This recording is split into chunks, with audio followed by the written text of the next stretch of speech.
What is the pleasure of Senator Judge Mr. Cayetano? Presiding Alan? Officer, Rule 6 of the impeachment proceedings is that the rules of the Senate is suppletory, and if there is anything that affects the honor, integrity, or the functions of us individually or as a Senate here as an impeachment court, someone can rise on a question of personal or collective privilege. I won't do that, but may I just respond to what Senator Padilla said, since my name was mentioned and since the investigation announced by the NBI yesterday seems to be pertaining to this person as chairman of the 2019 organizing committee of the Southeast Asian Games. May I, maybe in the form muna of manifestation, unless the presiding officer or Senate President thinks that I should elaborate on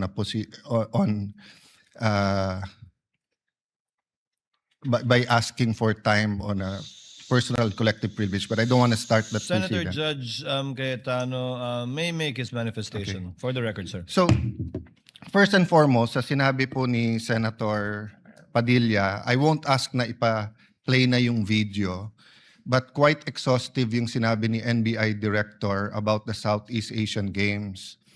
So, if the intention was to have a chilling effect, we already have that chilling effect. May 11, hinabol dito sa session hall na to ng mga ahente ng NBI si Senator Bato. May 13, nagkaroon ng enkwentro, putukan, pinipilit ng NBI na hindi sa loob ng Senado, but we have all the evidence that it was inside the Senate. Other incidents, I do not want to evoke a reaction or debate because I want to respect my fellow senators. Much of this has been vented in the media, is in court.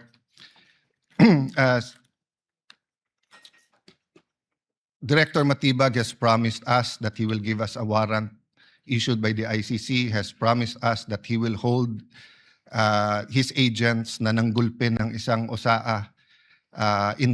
He will be the one to implement the contempt order and hold them in his office, but wala ditong natupad. So when I mentioned his name, his position the other day that it was bad taste, walang personal yun. I mean, regardless kung sinong, even if it was a secretary, an alter ego of the president who wrote the prosecution team or the defense team to say, pwede bang next week kasi may seminar, I would have said the same thing, di ba? Na, look at the gallery. Kompleto parati dyan from Congressman Ace Barbers to many Congressman Ridon. I won't name all of you, but you're busy people.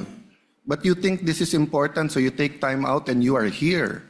Di ba? Of course, the prosecution team, you have to be, you are here. We are here, despite of many, many other important things. Not only investigations, not only the flood control, not only the BIR, not only, we're also talking about the nation being prone to volcanic eruption, to yung bagyo, buti, well, nasalanta pa rin tayo ng bagyong Inday. Ibang Inday ang pinag-uusapan natin dito sa impeachment. But still, we are here. So it was in good faith that I said, as an example, mukha namang masama kapag kayong isang bureau head. NBI director is a very important position, but it is a bureau. So if a bureau head, and tignan yung invitation, nakalagay sa invitation, or your representative, and we resolved it. So aksidente ba na yesterday, suddenly after I mentioned it, and after during the weekend, many have been talking about na dapat ata hindi 16. So 21 na lang kami ngayon eh. So 2/3 of 21 is 7. Pag nabawasan pa kami ng 3, 13 na lang yon. Pero some will argue, mabawasan lang kami ng 1 o 2, baka 13 na rin yon kasi wala naman half person o 3/4 person. So all of these issues are valid. Question, the chilling effect is there, but am I intimidated? Wala na akong choice. Ilalabang ko na to, gagawin ko yun ang dapat kong gawin. bumaliktad man yung sitwasyon, si President Marcos ang ini-impeach and I felt a certain way, ilalabang ko rin. Chief Justice man ang i-impeach, ilalabang ko rin. But for the record, Mr. President, go ahead and investigate. First of all, that's been investigated many, many times. COA, I'm not sure. I think the Office of the Ombudsman, ang nag-file pa ata, Chief of Staff mo eh. Senator Rob, I'm not sure but parang may kaso na nun. Senator Drilon quizzed us here. I was Speaker of the House but I chose to appear before the Senate to be able to answer all of those questions directly. The SEA Games, paulit-ulit yan. Biktima na ng speakership ng 2019 yan. Nahuli namin yung PR na sinabi kikiam, pinakain daw mga Muslim ng baboy, when it was chicken longganisa na pinakain. Pero nasiraan na tayo sa Malaysia, Indonesia. The SEA Games gave us so much honor. So far, it is still the biggest SEA Games in history. Many of our athletes launched their career, even going to gold medals in the Olympics. Our athletic and our yung aquatic natin center in Clark is one of the best in the world. Ang nagsabi nito yung Israeli coach ng isang foreign team doon. But go ahead if you want to investigate. But I just want to put on record, mukhang misfire. Bakit? Yung sinasabi niyang infrastructure na walang bidding, first of all, the procurement law has many modes of procurement. So don't make it appear sa public na just because walang bidding, may anomalya na to. Okay. Secondly, bakit ko sinabing misfire? Hindi po sa I'm referring to director ng NBI Matibag. I had nothing to do with the infrastructure. The chairman of the committee. In fact, I had to resign from the DFA because I was running for congressman during that time. So dun sa sinasabi ni Director Matibag na may congressional insertion to fund it, it's definitely not me because how could a non-member of the Senate or non-member of the House insert anything? Okay. Dun sa sinasabi niyang infrastructure, it was done by the BCDA. The chairman of the BCDA is one of the closest advisors of the president now. The president of the BCDA is one of the closest advisors and is a secretary now. And he said, medyo kaduda tong kumpanya na nanalo walang bidding. If I'm not mistaken, it's the same company who's making the City Hall of Pasig. So, I mean, if they want to investigate, go ahead. But by mentioning the organizing committee of the SEA Games, ako po chairman nun. At paninindigan ko po na napakaganda nung nangyari doon. At kung may anomalya, ako unang magagalit. So, go ahead. But my point, Mr. Chairman, honorable members of the court, sa prosecution, to be fair sa prosecution at marami akong kaibigan, I've never felt any intimidation from any of you. I mean, you've continued to be either friends or for those who are former friends but friends. I mean, I don't know if nagkamali lang ako but on the first day, I nodded ng konti kay Senator De Lima. Gumanon din siya, hindi ko alam kung na-acknowledge because we were friends once upon a time and this is a court. We owe it to each other to be professional, di ba? So wag tayong pumayag na someone like Director Matibag would do that. My point, Mr. President, Mr. Presiding Officer, he could have not announced it and investigated. Imbestigahan mo, tingin mo may mali, imbestigahan mo. But it is unfair to me and unfair to the court that kung kailan siya patatawag siya sa Monday, intimidate mo ako, hindi kita tatanungin sa Monday dahil mag-a-announce ka na iimbestigahan mo. Tapos sasabihin mo may insertion, tapos sasabihin mo hindi liquidated po lahat yun. So let me talk of unfairness. Hindi ba unfair? Kung ako babaliktarin ko, sasabihin ko, inimbestigahan ko na rin kahapon Ang sabi sa akin, mainit ang ulo ni Director Matibag kasi may contractor na daw yung binigay na lupa para sa NBI at gusto niya sarili niyang contractor. Or would that be fair to him? No, it would be a marites accusation. So that's the same thing he announced yesterday.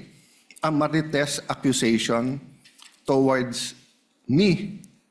that affects this court because I am now a senator judge. So I hope this is the last time that I'm going to have to speak about this. But definitely, we've been speaking about this, binabawasan talaga kami. Iniisa-isa. Even yung mga vlogger na malapit sa administrasyon, sabi, 2 down, 3 down, may kasunod na. Di ba? So, Mr. President, I want this impeachment to be a test that the 1987 Constitution works, and that despite political differences, the prosecution and defense, I saw them after the first or second day, nagkakamayang kayo, nagkakamustahan. After the first or second day nung mainit na baliktaktakan dyan sa pre-trial, nagbabatian, di ba? Even in court. So we can't help but be emotional. We can't help but get mad at what we think is disgusting or sometimes crossing the line.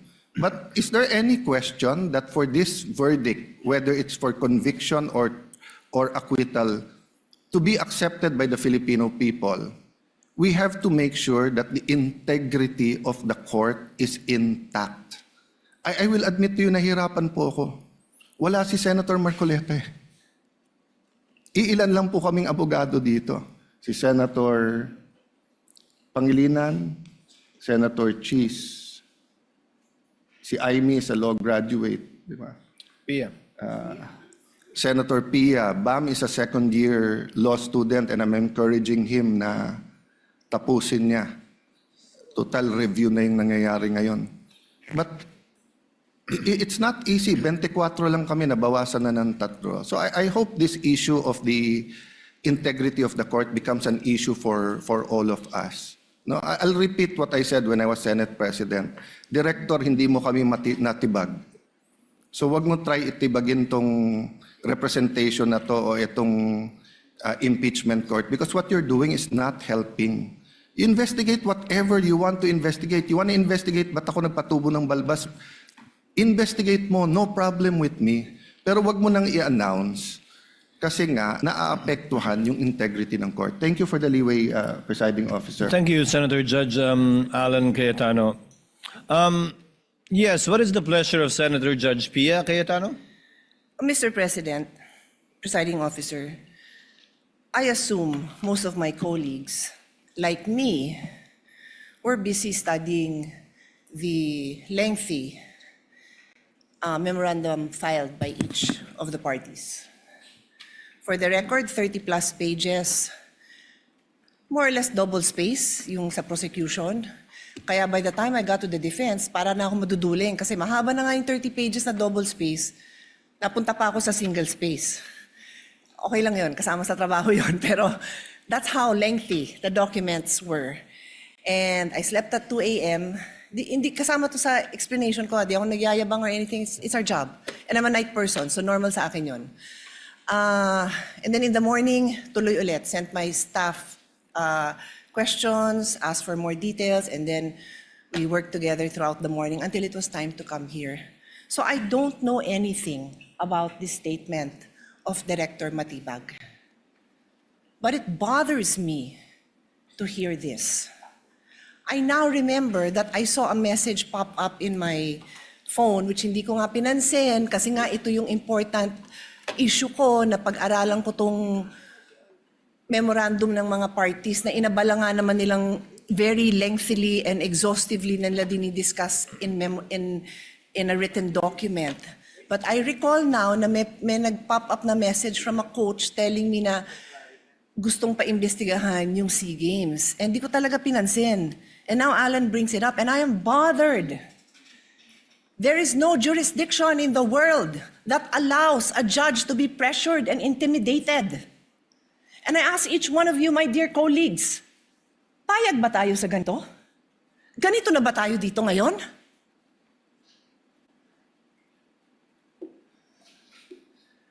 Don't we want a better country for our children? Why would you allow a director who's just called to be a witness next week brag that he's going to investigate. And again, I don't know. So I respectfully request that it be played.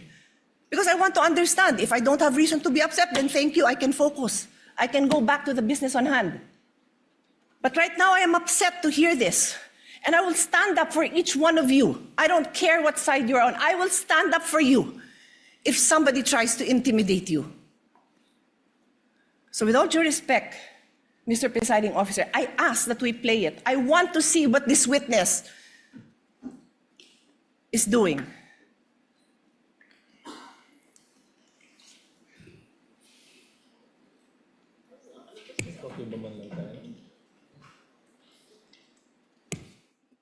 Presiding officer declares a brief recess.